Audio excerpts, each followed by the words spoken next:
in the context of Tanzania, vulnerability can be understood from and this example that I give: a fisherman goes out to fish. While out in the water fishing, he gets a strike on the changes with the weather. There's a storm. He cannot make his way back. He has to be helped. And when he comes home, he doesn't come home with enough fish, and leave alone fish to sell. But he comes home with less fish, and that means he can only feed his family 1 or 2 meals in a day, and not necessarily 3 meals. So his situation continues to deteriorate, given his inability to be able to respond to those kinds of shocks or risks caused by changes in various aspects like climate change. His situation, he cannot meet everyday needs. He cannot be able to take his children to school. So his condition continues to deteriorate and deteriorate simply because of his inability to respond to the environment in which he is doing his activity. Thank you.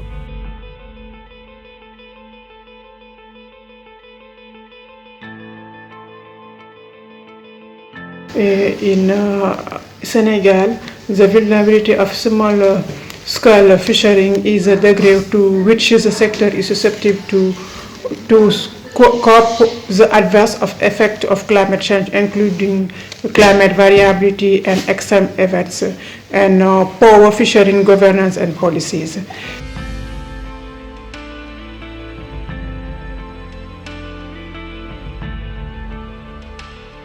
Yes, hi everyone. I'll be very specific to this answer. In the context of small-scale fisheries in India, vulnerability can broadly be referred to as exposure to risks, as well as enclosure from rights and resource accessibility of the fishermen who are subsisting within volatile social ecological space. The fishers and the fisheries as a source of food and as an occupation is currently confronting to various wicked problems which are emerging from multi-tiered, multi-scalar social political contestations, as well as a plethora of environmental crises around their day-to-day subsistence generation process, especially in the ecologically fragile coastal regions. Moreover, the lack of identification and recognition at the policy circles makes it more vulnerable in that it restrains the small-scale fisheries from availing useful state interventions and resolutions.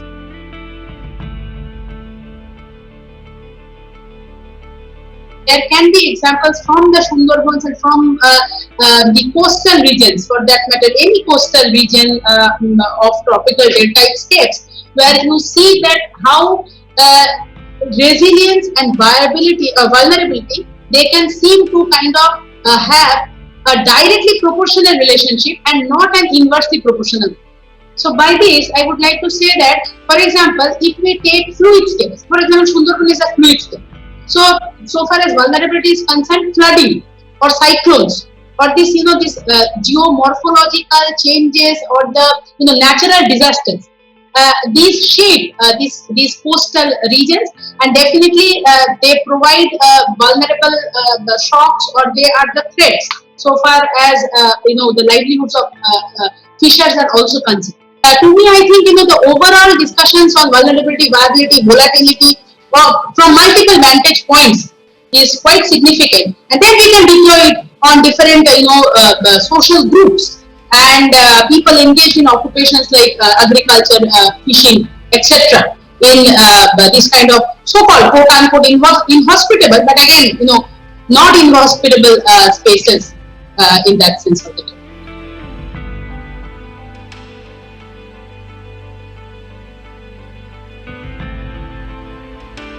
There are two major aspects that pop up among the multitude of challenges, one being socio-economy and the other being lack of governance. Fishermen who belong to the SSF group do not have alternate sources of income and are also disadvantaged by the lack of governance. These are livelihood pressures. So vulnerability means small-scale fishermen are in need of help.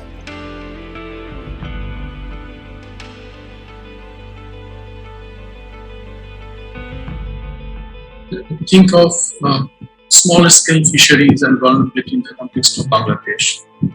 Weaknesses governance comes up in my mind. Why I'm focusing on governance? Because when we think of small scale fisheries, we think of access to water bodies. We can think of sea leasing system, which is excluding the real fishermen. When we see good implementation of law like banning of fishing for 65 days or even declaration of fishing fish sanctuary, I often wonder that whether we include small scale fishermen in the decision making process. As a result, we see them struggling to get out of poverty, we see them struggling to get out of loan trap. They are migrating and they are facing conflict of resources.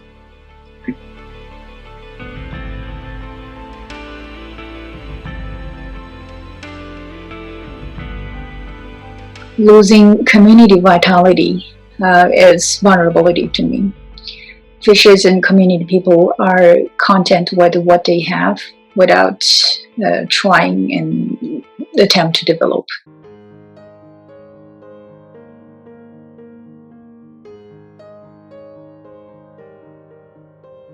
In the context of Tanzania, viable small-scale fisheries can be understood from the sense that this becomes an activity that people get in as a means of choosing. They choose to go in there. They are not forced into it, or they are not taken in there given the conditions in which they face. It is an activity that is also accompanied by incomes that is comparable with other employment areas, as you may think, not necessarily from the primary sector, but also in the service sector. It's an activity that those incomes support families in terms of providing food, and just not only food, but 3 meals a day. They can support education of their family members. They have some good housing, and this good housing simply means iron-roofed houses and bricks on the walls. It is incomes that also support savings. They can spend, but they can also save. Viable small-scale fisheries also in the context of Tanzania simply also can be understood as an activity with reduced level of discrimination. Discrimination whether in terms of culture, discrimination whether in terms of ethnicity, discrimination whether in terms of income categories. So it is reduced level. You cannot have 100%, but it is reduced level. Viability also simply can be understood from the context of organized system for fish distribution. The fish leaves the source and it reaches the destination, and that is the consumers in an improved quality. Viability in the context of small-scale fishing in Senegal is a factor that people whose main income comes from small-scale fishing are able to survive under condition of wide geographical distribution. In context of small-scale fisheries in India, viability can be seen as a set of opportunities and possibilities which can be availed both legally and traditionally. Means here the folk laws or traditional laws can also be regarded along with the state laws. And it appreciates social organizations in forms of norms, beliefs, values, and social capital in forms of reciprocity, trustworthiness, partnerships within the fishermen, fish workers, as well as various people who are engaged within the process, and so that it leads to or so that it benefits the well-being robustness, and social economic.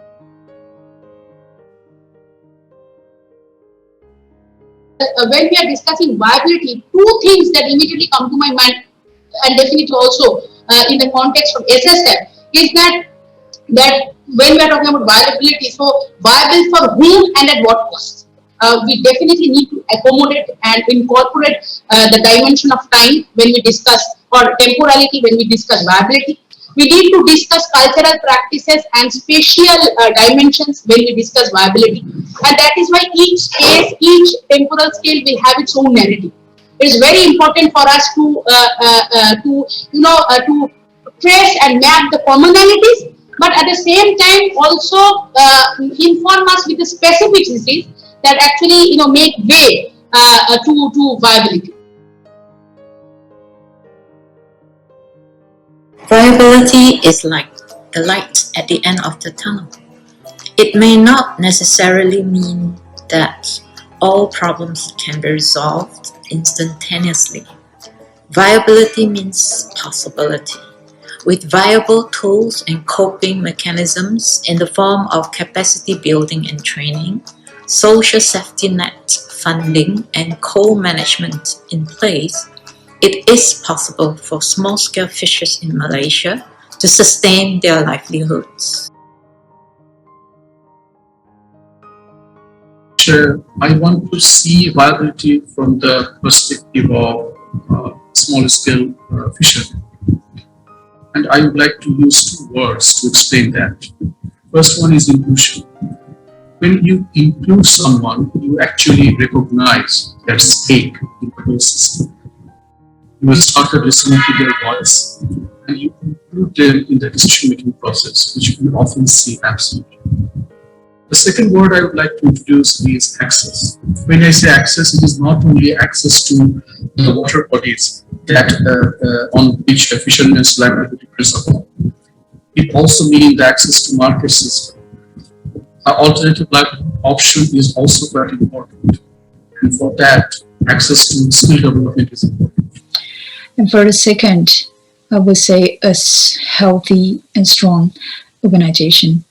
By strong and healthy, I mean the factors such as good leadership, a clear organizational structure, good decision-making process, or the rules about profit and cost allocation, etc. The context of Tanzania, moving from vulnerability to viability. Now, in this case, there are two sides, which I think is two sides like of the same coin. One, I need to make it that these two sides must not be mutually exclusive, but they must work towards, they must reinforce each other. They are not going towards away from each other, but they must reinforce each other. One side is that there must be an environment that will enable the small-scale fishers to be able to move from vulnerability to viability. And this requires having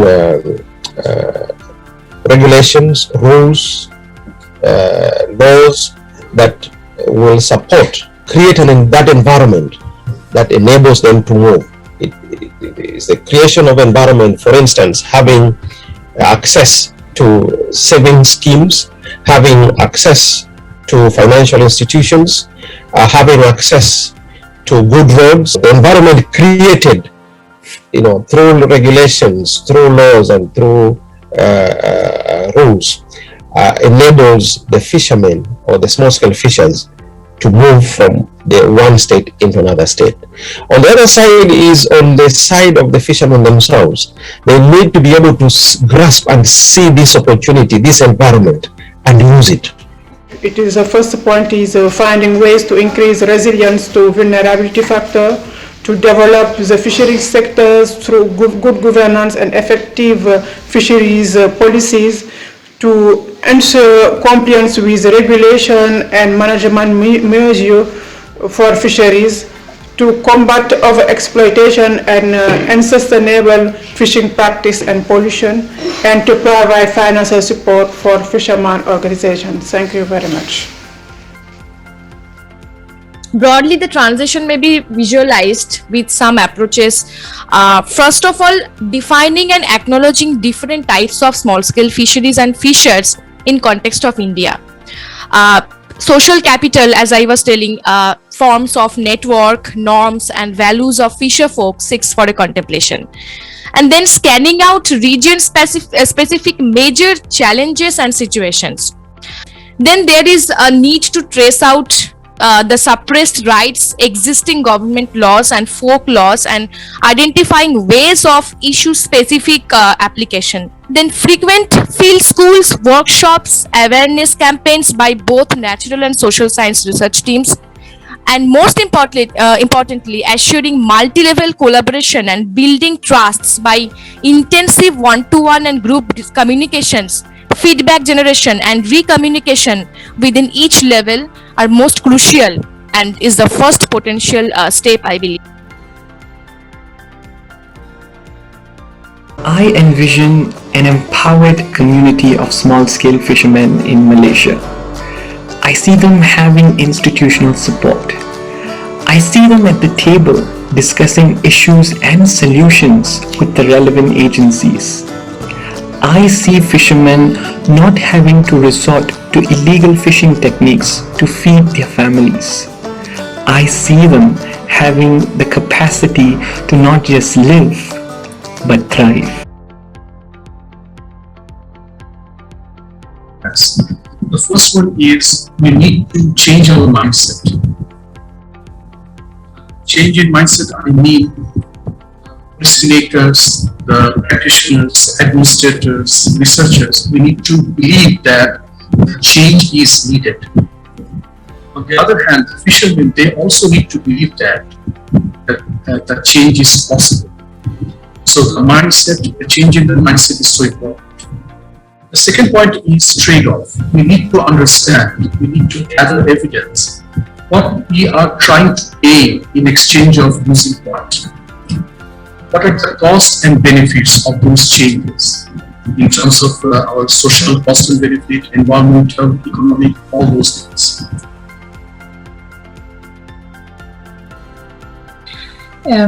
For a third, Uniyo as my answer. Well, this is a concept raised in Japan, emphasis on the role and meaning of coastal communities, fishers and community people, while aiming for economic growth by taking various economic activities. Thank you.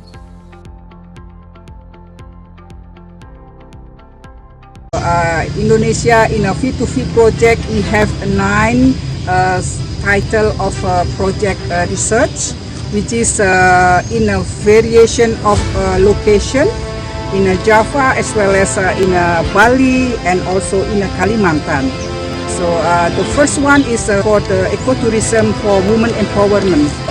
Fit2Fit in empowering resource in Karangjero, Tegal, in northern part of central Java. In the supply chains from vulnerable to be the viable in Java. Trying to manage for mangrove forest management from vulnerable to viable. They are research in Gunung Kidul in a coastal area for tourism. Also empowering for women fisher. Conversion of a fisher traditional toward a tourism operator. And the last one, Mahakam River, managing from vulnerable of a big river Mahakam in Kalimantan or Borneo to be the viable. Thank you very much. Bye.